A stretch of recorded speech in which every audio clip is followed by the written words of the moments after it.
तुरिया, तुरिया रस, ये तुरिया अवस्था होती है साक्षीभूत अवस्था, है ना। जैसे मैं जान रहा हूँ, मैं जानकर, कल हमने उदाहरण लिया था कि वो दादा गुरु का, है ना, बापूजी खाना देने जाते थे, हाँ, वो अपने आप को खिला रहे होते थे, है ना। वो साक्षीभूत हो जाओ इस शरीर का, है ना। हाँ, वो तुरिया अवस्था होगी। भी मैं जान रहा हूँ, इसमें दर्द हो रहा है, मैं जान रहा हूँ। इसको भूख लग गई, मेरे को भूख नहीं लग रही, इसको भूख लग गया। भूख का किसको हम खिलाते हैं?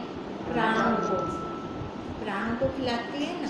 तो वो ध्यान में रहे, भी वो प्राण मांग रहे हैं, प्राण निकलते पे जल्दी लो, ठीक है ना। तो प्राण, हाँ, ये ध्यान में रहे। नहीं तो हम क्या कहते हैं मिलकर, मेरे को भूख लगी है, मेरे को भूख लगी है, हम ऐसे बोलते हैं। ऐसे साक्षीभूत हो जाएंगे, साक्षीभूत हो जाएंगे तो अपने से अलग अलग कर देंगे। यही 4 अवस्थाएं हैं, ठीक है। प्रश्न हमारा वही चल रहा था, दुर्भिक्ष पड़ता है तो इकट्ठे ही सारे मर जाते हैं, तो क्या उन सब का कर्म एक जैसा होता है ना। यही चल रहा था ना प्रश्न हमारा।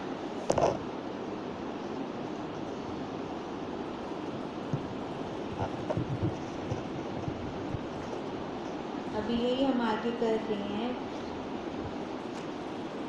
हे साधो, प्रथम यह सुनो, वो तब बता रहे थे। उग्र तपा बोले, सबसे पहले तो यह पता हो कि जगत क्या वस्तु है, क्यों हमारा जन्म हुआ, हम क्यों आए यहाँ पर, है ना। यही चल रहा था हमारा। इससे विचार करके देखें कि यह जगत क्या है, तुम कौन हो, इसमें क्या है और इसका अंत कहाँ तक है। विचार करें, अगर विचार करें जगत क्या है तो वो कुछ निकलता नहीं। इसमें क्या है ना। तुम कौन हो, इसमें क्या है। अगर तुम कौन हो, अगर ये देखें तो हम कौन है, हम स्वरूप है, अपना स्वरूप है। इसमें क्या है, अपना वो साक्षी है। खाली अगर शरीर पे बैठते हैं तब ये दुख सुख है, हाँ, शरीर पे बैठते हैं तो दुख है, हाँ, सारा कुछ है। अगर शरीर पे बैठते हैं असत्य है, जड़ है, दुख रूप है। अपने स्वरूप में आते हैं, सत्य है, चित्त है, आनंद रूप है ऐसा ये, ठीक है।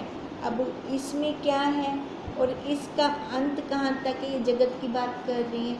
अब जगत का अंत का कहाँ है जगत का अंत है ही नहीं।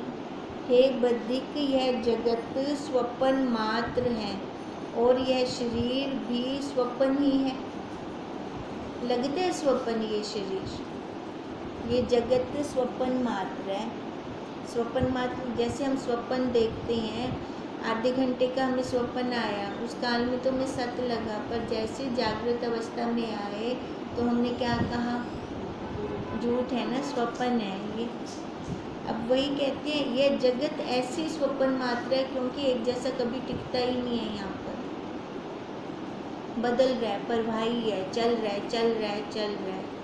और यह शरीर भी स्वप्न ही है, शरीर तो बदलता रहता है, ये कभी एक जैसा तो रहता नहीं है। ये भी तू मेरा स्वप्न नर है ना।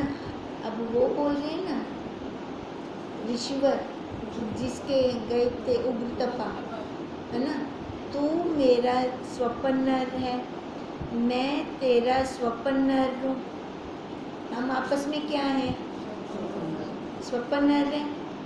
हम किसके स्वप्न में हैं, ब्रह्मा जी के स्वप्न में हैं। अब ऐसे ही वो उग्र तपा और वो जो थे आपस में वार्तालाप कर रहे हैं, है ना। जैसे हम आपस में वार्तालाप करते हैं, हम एक दूसरे, ब्रह्मा जी के स्वप्न में हम आपस में स्वप्न नर हैं। मैं तेरा स्वप्न नर हूँ और सब जगत स्वप्न रूप है।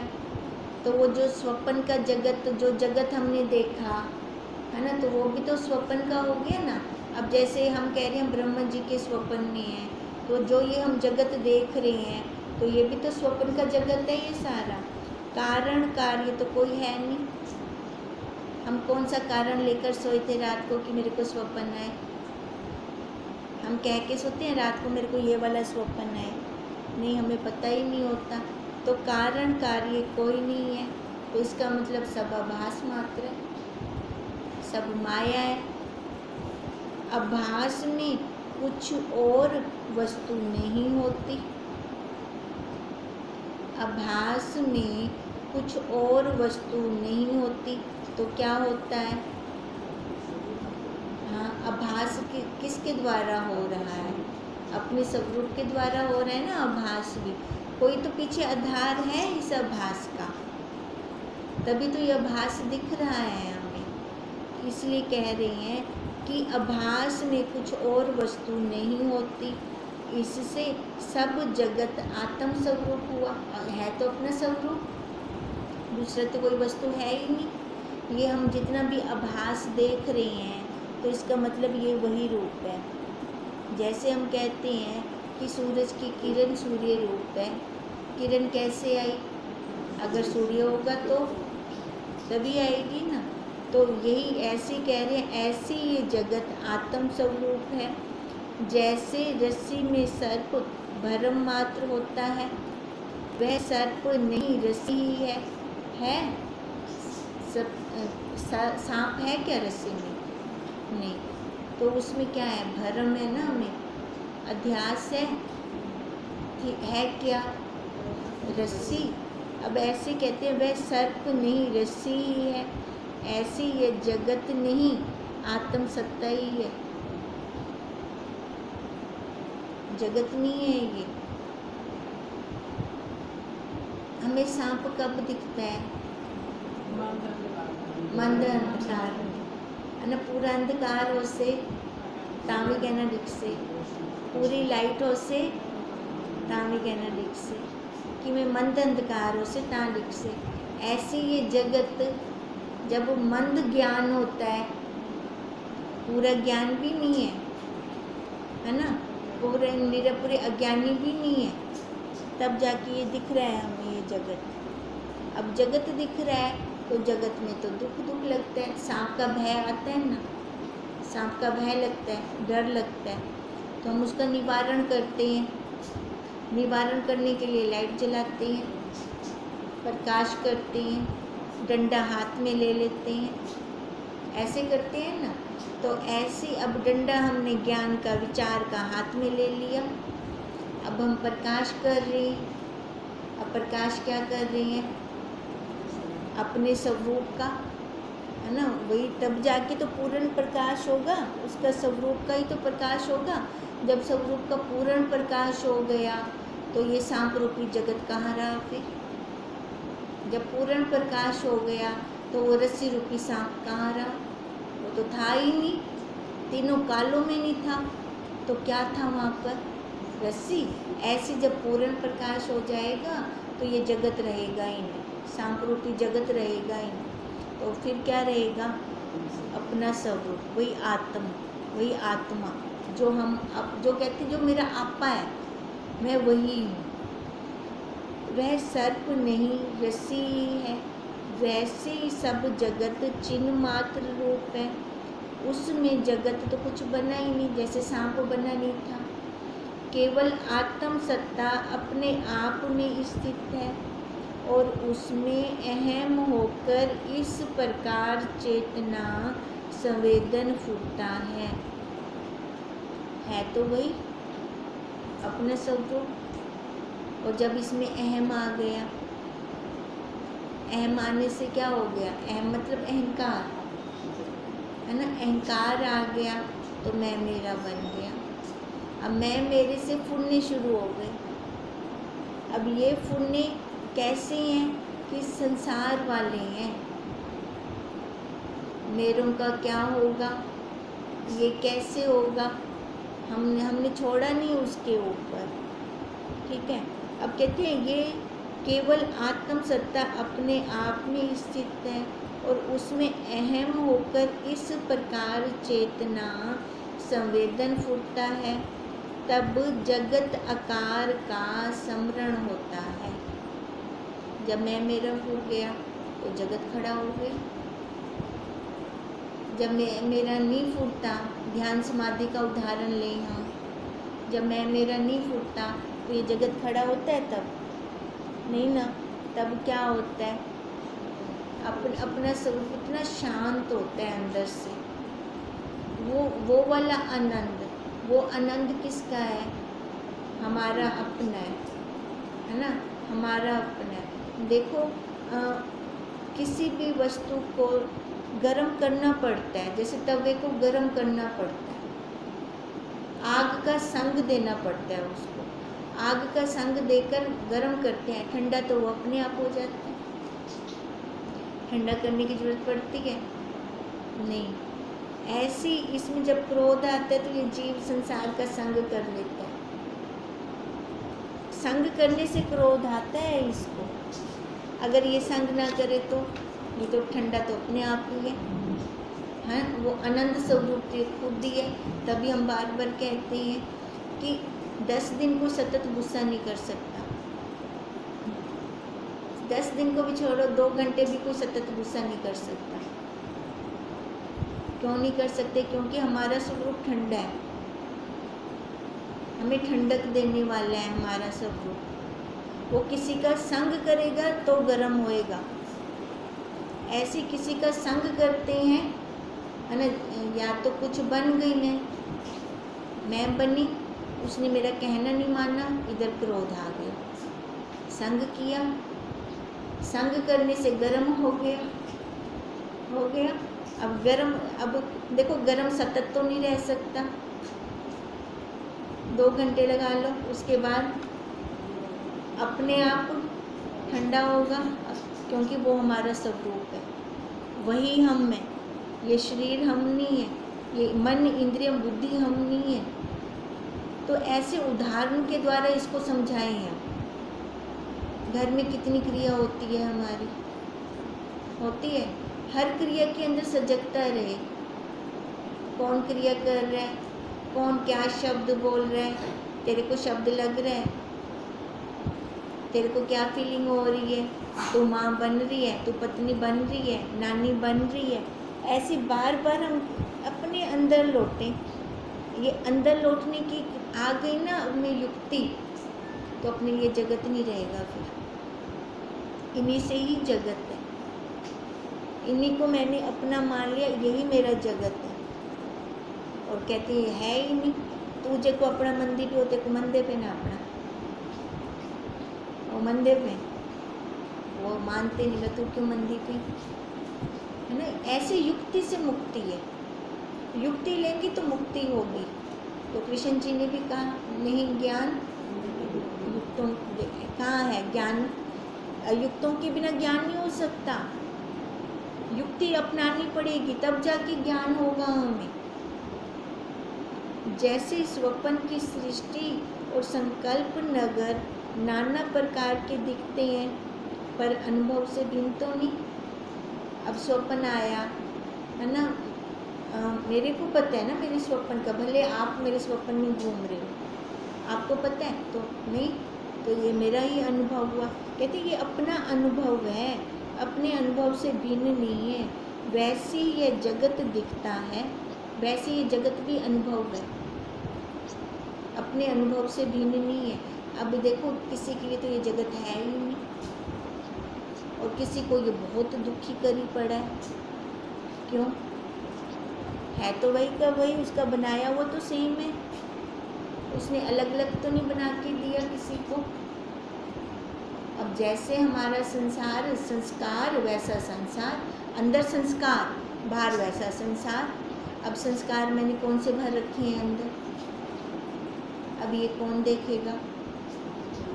हम स्वयं देखेंगे कि मैंने अपने अंदर केड़े संस्कार भरी बैठी है मैं अंदर। वो अंतःकरण रूपी डिब्बा है ना अपना, जो बर्तन है, उसमें क्या भरा पड़ा है, उसके अंदर कौन सा गुण है। अपने गुण को भी देखें और क्या भर रखा है। देखो अगर सतो गुण है उसके अंदर तो अच्छा ही होगा, कचरा वो लेगा नहीं, अपने अंतःकरण को खराब तो नहीं करेगा, गंद से तो नहीं भरेगा अगर सतोगुणी है तो। रज और तम वाले गुण के अंतःकरण वाले के अंदर कचरा होता है। तो हम पहले उस अंतःकरण बर्तन को साफ करें, साफ करेंगे तब ये विद्या अंदर जाएगी हमारे। जिस संबित में अपना स्वरूप विस्मृत होता है उसको जगत कारण कार्य रूप दिखता है। जो भूल गया अपने आप को प्रमाद के कारण, प्रमाद क्या है? हाँ, अपने आप को ये शरीर मान लेना ना, जो हम वास्तव में हैं वो ना मानना। अगर प्रमाद के कारण वो अपने आप को ये शरीर रूप जान रहा है, अपने स्वरूप को भूल गया है, उसके लिए जगत है, उसके लिए दुख है। और जीव भी वही है, नहीं तो वो क्या था? ब्रह्म है ना। अब अंदर अलग अलग तो नहीं बैठे, ये जीव है ये ब्रह्म है, ऐसा तो नहीं है। जीव ही ब्रह्म होता है और ब्रह्म ही जीव बन जाता है। और जिस संबित को कर्म की कल्पना स्पर्श करती है उसको उन कर्मों का फल भी लगता है। जो बोलते हैं मैंने आज दान किया, मैं तो बनी रही, है ना। आज मेरे से गलत कर्म हो गया, मैं बन के किया, शरीर बन के किया। अब जो मैं बन के कर रहा है तो उसको कर्म भी लगेगा, कर्म का फल मिलेगा उसको। अगर अच्छा कर्म दान पुण्य कर रहा है तो पुण्य कर्म बन गए उसके, अगर मैं बन के कर रहा है तो। और अगर पाप कर्म उसको लग रहा है आज मेरे तो एक कर्म थी गे, है ना, लोगों को पाप कर्म भी लग गया, अब भुगतान तो करना पड़ेगा। चाहे अच्छा कर्म हो चाहे बुरा कर्म हो, आकार लेना पड़ेगा ना उसके लिए, भुगतान के लिए। उनको कर्मों का फल लगता है। ज्ञानवान कर्तव्य करता भी दिखता है परंतु उसके हृदय में कर्तव्य का अभिमान स्पर्श नहीं करता। अब ज्ञान हो गया तो वो बैठ जाएगा, कर्म तो करेगा पर उस अंतर क्या होगा? असंग होकर करेगा, कहीं रुकेगा नहीं वो। चाहे अच्छा है चाहे बुरा है, उसको लगेगा नहीं कि मैंने की है। कहीं किसी को डांटना है, डांट भी देगा पर अंदर भाव नहीं आएगा उसके कि मैं डांट रहा हूँ, है ना। जैसे बार बार कहते हैं करछी बण करते छी कर दे, उसकी गांठ मत लेकर बैठ। हम क्या करते हैं? हम राग द्वेष की गांठ लेकर बैठ जाते हैं अंदर। अब इस गांठ से कर्म बनते हैं हमारे। जहाँ किसी को डांटना है डांट दो, मना नहीं है। मैं ज्ञानवान है, मैं डांटा क्यों? मैं उन्होंने ये तो उपाधि चिपका ली ज्ञानवान की भी, है ना। तो वो समझ लो कि वो पूर्ण ज्ञानवान नहीं है। और ऐसे अपने आप को देखते देखते देखते अलग होते होते होते स्वतः कर्म होते हैं। इससे कर्म अब अपनी प्रारब्ध में जो लिखा पड़ा है वो तो होना है ना। हम चाहे जितनी मर्जी कोशिश करें ये ना हो, वो होकर ही रहेगा जो लिखा पड़ा है। तो वहाँ रुकना ही क्यों? रोज अपना पेज देखते रहें, जो हो रहा है वाह वाह हो रहा है, वहाँ पे रुके ना। रुक जाते हैं तो रुका हुआ पानी स्मेल मारता है। ऐसे ही कह रही हैं कि उसके हृदय में कर्तव्य का अभिमान स्पर्श नहीं करता। जिसके हृदय में कर्तव्य का अभिमान होता है उसको फल भी होता है, फिर उसको लगे ना। अब प्रश्न क्या था? प्रश्न यही था कि इकट्ठे बाढ़ आती है, भूकंप आता है तो क्या सबके कर्म होते हैं जो इकट्ठे ही मर गए? सारे निकोजे कर्म कितने? तो सबसे पहले ये बता रहे थे कि पहले तो ये समझ जगत क्या है, तू क्या है, तू आया क्यों है ना। कर्मों का बता रहे हैं पहले हम। अभी क्या बताया है अब तक कि अगर हम अभिमान से करते हैं, मैं बन के कर्म करते हैं तो वो वाले कर्म हमें लगते हैं। अगर मैं बन के नहीं करते, अब ज्ञान हो गया है ना, अगर वो हृदय में उसका अभिमान ही नहीं है बैठेगा नहीं, कर्म तो करेगा, क्रिया तो होगी।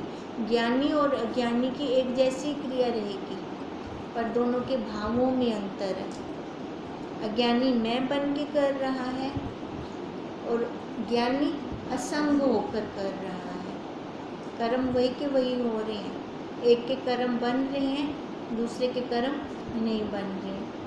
हे साधु, यह जो सृष्टि है उसका एक विराट पुरुष है, उसी का यह शरीर है।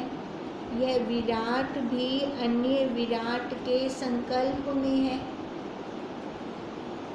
पहले तो हमने ये कर्मों का बताया, जो मान के कर रहा है कर्म उसको लग रहे हैं। फिर अब बता रहे हैं कि वो कर्म कहाँ कर रहा है, कहीं तो होगा ना। अब ये समष्टि रूप परमात्मा, समष्टि को हम परमात्मा बोलते हैं, है ना। समष्टि बाहर संसार हो गया, व्यष्टि एक शरीर हो गया, ठीक है। अब वो समष्टि रूप परमात्मा का विराट रूप है ये जगत सारा। अब कहते हैं ये जगत भी तो किसी के संकल्प में है, किसी के फुरने के अंदर है। यह विराट भी अन्य विराट के संकल्प में है। अब ये अन्य विराट क्या हुआ? ब्रह्म जी, हाँ, ब्रह्म जी का संकल्प है ना, ये उनके अंदर है ये वाला जगत। यह विराट उस विराट का रोमांच है। उन्होंने खेल खेल में जगत बनाया, सता खेल खेल जगत बना नहीं था, सगरोल रखे हुए हमें देखो, हमें पुरुषार्थ करना पड़ रहा है ना, यहाँ से बाहर निकलने के लिए। जब विराट पुरुष के अंग में क्षोभ होता है और जीव की पाप वासना उदय होती है, तब वासना और अंग का क्षोभ इकट्ठे होने से उस स्थान में उपद्रव और कष्ट होता है। अब ये जगत विराट पुरुष ने बनाया। अब विराट पुरुष के अंग में जब क्षोभ होता है, अंग में क्षोभ होना क्या होता है? अब हमने अंग अलग अलग मान रखे हैं इसके, पृथ्वी को चरण मान रखे हैं, आकाश को मस्तक मान रखे हैं, ठीक है। अब वो उन्होंने बोला ना, जब वो होती है दुर्भिक्ष आता है। अब ये दुर्भिक्ष वाली बात ध्यान से सुनना अभी, अब वो बात शुरू हो रही है हमारी। अब वो कहते हैं जब विराट पुरुष के अंग में क्षोभ होते हैं, अंग समझ में आ गए, और जीव की पाप वासना उदय होती है, जब जीवों की पाप बढ़ चुका होता है, तब वासना और अंग का क्षोभ इकट्ठे होने से उस स्थान में उपद्रव और कष्ट होता है। अब कहते हैं जब किसी उपद्रव, उनके अंग में क्षोभ हुआ और इधर जीवों के पाप कर्म इतने बढ़ गए, वो सारे एक जगह पे इकट्ठे हो गए। अब उसी जगह पर ही उपद्रव होता है। हमने बहुत बार सुना होगा कि एक जगह पे इतनी ज़ोर से भूकंप आया, सारे मकान गिर गए, पर फिर भी एक बच्चा सुरक्षित निकल आया। 7 दिन तक पृथ्वी के अंदर टिप टिप बूंद उसके मुंह में जाती रही। अभी पीछे भी हमने सुना था ये, है ना। तो अब दुर्भाग्य तो इकट्ठे आया, है ना। और वो जो पाप कर्म वाले जीव थे वो गए सारे। अब प्रकृति उनको एक एक को कैसे मारे, तो वहाँ पर ये दुर्भाग्य आ जाता है और वो पापी लोग इकट्ठे हो जाते हैं एक जगह पे। उस विराट के अंग में क्षोभ आता है। क्षोभ भी तब आता है जब पाप कर्म बढ़ जाता है, जब पापी सारे एक जगह पे इकट्ठे हो जाते हैं। हाँ, बच्ची भी है। ये देखो, अब ये दुर्भाग्य है, ठीक है। अब जिनके पाप कर्म होंगे उनको प्रकृति एक एक को सजा नहीं देती, वो भी कलयुग है ना, जल्दी निबेड़ा कर दिए, इकट्ठे वहाँ पे पापी पहुँच जाते हैं, उनके अंग में क्षोभ हो जाता है। अंग में क्षोभ होने से वो उपद्रव हो जाता है। एक अंग में क्षोभ हो गया और वो पापियों के पाप कर्म बढ़ गए, वहाँ उपद्रव हो गया। ठीक है, अब उस उपद्रव से फिर कष्ट होता है। जैसे वन में बहुत वृक्ष होते हैं और उन पर गाज गिरती है तो उससे सब चूर्ण हो जाते हैं, वैसे ही इकट्ठे पाप से सब इकट्ठे मर जाते हैं और इकट्ठे दुर्भिक्ष से कष्ट पाते हैं। अब ये सारा इकट्ठे का समझ आ गया, क्या निकला इकट्ठे का?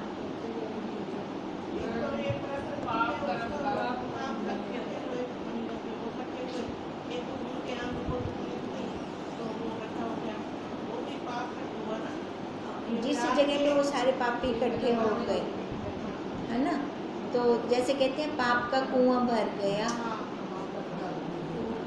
ना, मटका भर गया था, वो फुट से तस ही ओला इमें फुट देवलाओ, है ना। इकट्ठे भूचाल आ गया, इकट्ठे भूकंप आ गया, बाढ़ आ गई। अब जिनका पाप का कर्म था वो गए और उनमें से बच भी जाते हैं, है ना। कईयों को थोड़ा बहुत कष्ट हो जाता है तो उनके थोड़े से होते हैं, प्रकृति उनको एक मौका और दे रही है फिर कि वो सुधर जा, नहीं तो ऐसे ले जाऊंगी अगली बार तेरे को जैसे मैं सबको ले गई हूँ, है ना। बहुतों को होता है ना, थोड़ा थोड़ा कष्ट आता है किसी को, पर शरीर खत्म होता है उनका, तो इसका मतलब प्रकृति उनको एक चांस और दे रही है भी, अपना काम कर ले तो फिर। ओम तम नमः